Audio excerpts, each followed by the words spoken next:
Hi guys, welcome back. We're now in the part 5 of our case study. Today we're gonna tackle on creating RAID memory allocation.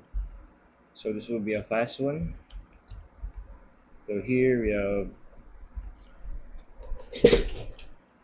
we're gonna put new hard disk for to create RAID. So we're gonna put 50 MB per hard disk, 2 MB. We're gonna create like at least 9 hard disks. There you go. So we just created our hard disk. Then now, after creating the hard disk, we're gonna start the server. So here, applying settings. We go to RAID, the disk management. Press OK. Then we need to create new strip volume. So we're gonna use this one and this two. Just press next. Press yes. Now it's gonna allocate to strip.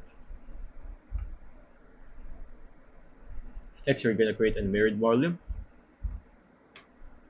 Here you go. Now we created a mirrored volume.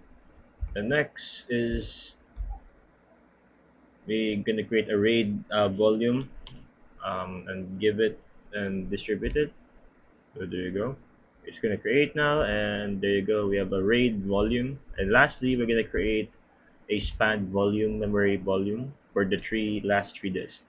How it works, and as you can see, it's already created in our disk management. So thank you guys for watching, and see you next part.